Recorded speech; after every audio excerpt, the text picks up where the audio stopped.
नमो भगवते वासुदेवाय। श्रीमद्वाल्मीकिरामायणं किष्किन्धाकाण्डं 12 सर्गः। बाल्यनुशासनं। वीक्षमाणस्तु मन्दासुः सर्वतो मन्तमुच्छ्वसन् आदावेवतु सुग्रीवं ददर्शत्वात्मजाग्रतः। तं प्राप्त विजयं वाली सुग्रीवं प्लवगेश्वरः आभाष्य व्यक्तया वाचा सस्नेहमिदमब्रवीन्। सुग्रीवदोषेण न मां गन्तुमर्हसि किल्बिषात् कृष्यमाणं भविष्येन बुद्धिमोहेन मां बलान्। युगपद्विहितं ताद न मन्ये सुखमावयोः सौहार्दं भ्रातृयुक्तं हि तदिदं जातमन्यतां। प्रतिपद्यत्वमद्यैव राज्यमेषां वनौकसां मामव्यद्यैव गच्छन्तं विद्धि वैवस्तक्षयं। जीवितं च किराज्यं च श्रियं च विपुलाम् इमां प्रजहाम्येष वैतूर्णं महच्चागर्हितं यशः। अस्यां त्वहमवस्थायां वीरवक्ष्यामि यद्वचः यद्यप्यसुकरं राजन् कर्तुमेव तदर्हसि। सुखार्हं सुखसंवृद्धं बालमेनमबालिशं बाष्पपूर्णमुखं पश्य भूमौ पतितमङ्गतं। मम प्राणै प्रियतरं पुत्रं पुत्रमिवौरसं मया हीनमहीनार्तं सर्वतः परिपालय। त्वमेवास्य हि दाता च परित्राता च सर्वतः भयेष्वभयदच्चैव यथाहं प्लवगेश्वर। एष तारात्मजः श्रीमान् त्वया तुल्यपराक्रमः रक्षसां तु वदे तेषाम् अग्रतस्ते भविष्यति। अनुरूपाणि कर्माणि विक्रम्य बलवान् रणे करिष्यद्येष तारेयः तरस्वी तरुणोऽङ्गदः। सुषेण दुहिता चेयम् अर्थसूक्ष्मविनिश्चये औत्पातिके च विविधे सर्वतः परिनिष्ठिता। यदेषा साध्विधि ब्रूयाद् कार्यं तन्मुक्तसंशयं न हि तारामदं किञ्चित् अन्यथा परिवर्तते। राघवस्य च मे कार्यं कर्तव्यम् अविशङ्कया स्यादधर्मो ह्यकरणे त्वां च किं स्याद्विमानितः। इमां च मालामादस्व दिव्यां सुग्रीवकाञ्चनीम् उदारा स्त्रीस्थिता ह्यस्यां सम्प्रजह्यान्मृते मयि।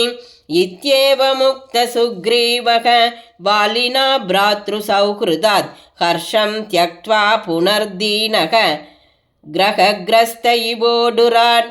तद्वालिवसनाच्चान्तः कुर्वन् युक्तमदन्त्रितः जग्राग शोभ्यनुज्ञातः मालां तां चैव काञ्चनीं तां मालां काञ्चनीं दत्त्वा वाली दृष्ट्वात्मजं स्थितं संसिद्धप्रेत्यभावाय स्नेहादङ्गदमब्रवीन्।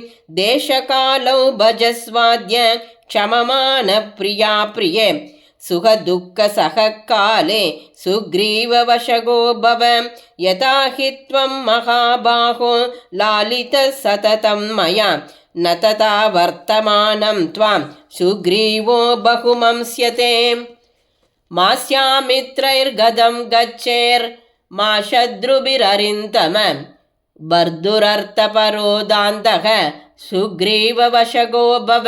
न चातिप्रणयकार्यः कर्तव्यो प्रणयच्छते उपयं हि महान् दोषः तस्मादन्तरदृग्भव।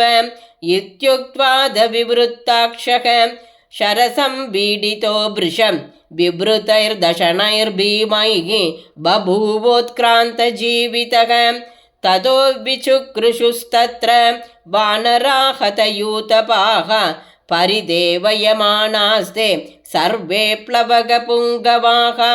किष्किन्धा ह्यद्यशून्यासीन् स्वर्गते वानरादिभे उद्यानानि च शून्यानि पर्वताकाननानि च हते प्लवगशार्दूले निष्प्रभावानराकृताः यस्योद्योगेन महता काननानि वनानि च पुष्पौगेनानुबध्यन्ते करिष्यति तदत्यकः येन दत्तं महद्युद्धं गन्धर्वस्य महात्मनः गोलभस्य महाबाहोः 10 वर्षाणि 5 च नैव रात्रौ न दिवसे तद्युद्धम् उपशाम्यति ततस्तु 16 वर्षे गोलभो विनिपातितः तं हत्वा दुर्विनीतं तु वाली दंष्ट्राकरालवान् सर्वाभयकरोऽस्माकं कथमेष निपातितः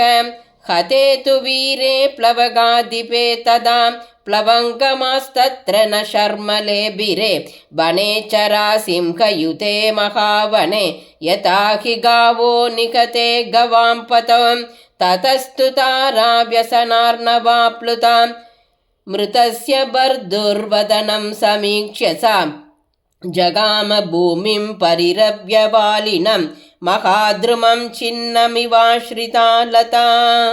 इत्यार्षे श्रीमद् रामायणे वाल्मीकिये आदिकाव्ये 24 संहितायां किष्किन्धाकाण्डे बाल्यनुशासनं नाम 22 सर्गः। श्रीदाशरथाय विद्महे सीतावल्लभाय धीमहि तन्नो राम प्रचोदयात्। जानकीकान्तस्मरणं जय जय राम राम।